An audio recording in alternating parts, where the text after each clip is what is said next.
Excellencies, I have the honor to introduce the President of the Republic of the Philippines, His Excellency, Mr. Rodrigo Roa Duterte.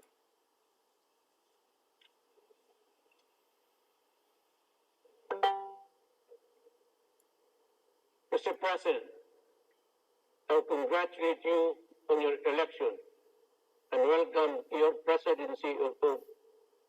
Indeed, that is what we need in these challenging times.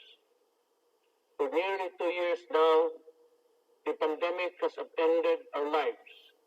The climate crisis has worsened, the inequalities have deepened, and the geopolitical balance is in a state of dangerous flux. Certainly, these are complex problems, but one thing is clear. They all hit the poor the hardest. Injustice is the common thread that ties these issues together. When I spoke before this August body last year, I said that how we address these issues will define our future. From what I have seen, that future will likely be one of inequality. So the poor face catch up with the rich, with no hope or chance of ever succeeding in closing the gap. We cannot, in our conscience, allow this to happen. An unjust order is inherently volatile. We have to reverse course. How then do we, as governments, reconcile our obligations to our own citizens with our responsibility to the rest of humanity? For the Philippines, we understand that we need to expand our notion of us beyond the nation, so we can work together to secure our common future.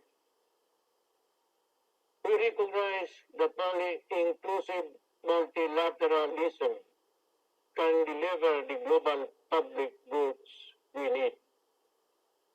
And we believe that fairness, equality, and respect should always be the basis of our engagement with one another. Only with this can we correct the injustices that doom the downtrodden all over the world to a life of indignity, and for the thousands during this pandemic certain death. Mr. President, the picture is bleak. It is a man-made drought of vaccines ravaging the poor countries. Rich countries hoard life-saving vaccines while poor nations wait for trickles. We now talk of booster shots while developing countries consider half doses just to get by. This is shocking beyond belief and must be condemned for what it is, a selfish act that can neither be justified rationally or morally. The plain fact is, this pandemic will not end unless the virus is defeated everywhere. Vaccines are key to achieving this. This is why the Philippines committed $1 million to the UN's COVAX facility. This is our modest contribution to our collective fight against COVID-19. We strongly urge our privileged partners to fully support the COVAX facility and further strengthen other cooperation mechanisms.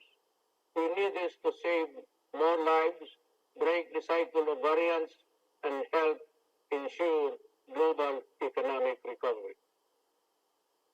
Just as COVID-19 has had an uneven impact on the people, climate change has also exposed the varying vulnerabilities of countries around the globe. The risks and burden of a warming climate are simply not the same for everyone. The greatest injustice here is that those who suffer the most are those the least responsible for this existential crisis.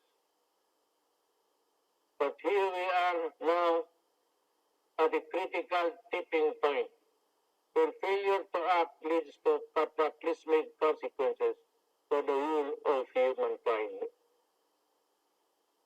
The Philippines accepts its share of responsibility and will do its part to avert this collective disaster. We submitted our first nationally determined contribution to the target to reduce greenhouse gas emission by 75% by 2030. I issued a moratorium on the construction of new coal power plants and a directive to explore the nuclear energy option. But this contribution will be rendered useless if the biggest polluters, past and present, choose to do business as usual.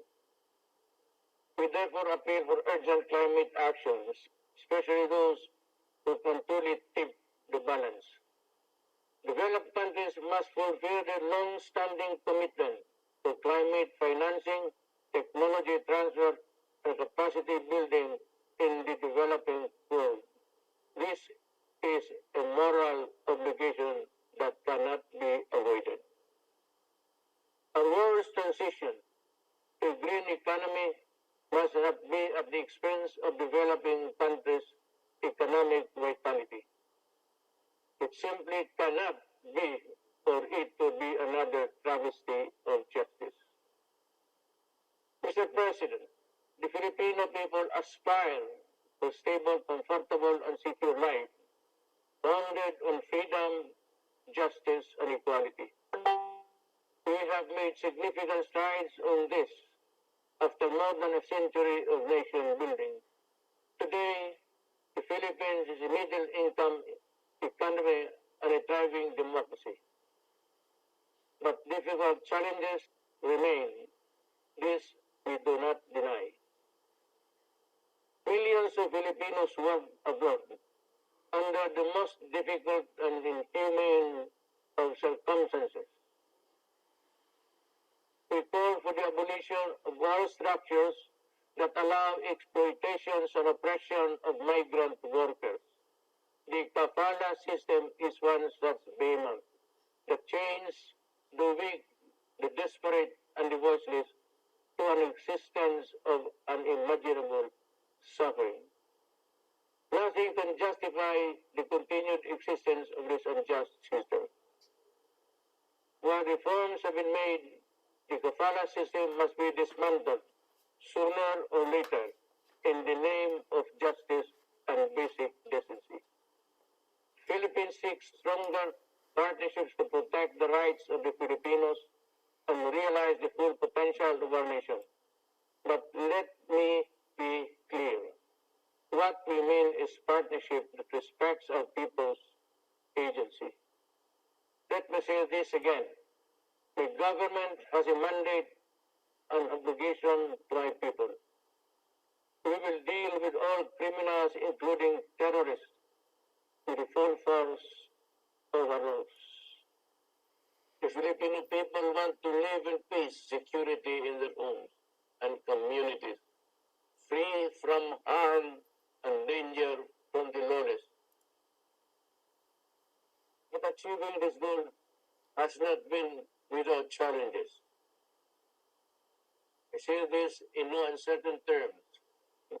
The law applies to all. I have instructed the Department of Justice and the Philippine National Police to review the conduct of our campaign against illegal drugs. Those found to have acted beyond bounds during operations shall be made accountable before our law.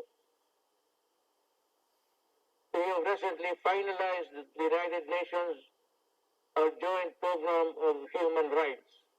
This is a model for constructive engagement between a sovereign member state and the United Nations. Meaningful change to be enduring must come from within. the imposition of one's will over another, no matter how noble the intent, has never worked in the past, and it never will be in the future. How many more countries shall be made to unravel and descend into chaos before the powerful heed the simple lesson? In dealing with complex problems in nation building, let us consider pragmatic approaches that square ideals with reality. Sure, they may lead us to imperfect solutions, but solutions nonetheless that actually work. We will pay the price for the misadventure of the few that spiral into humanitarian disaster.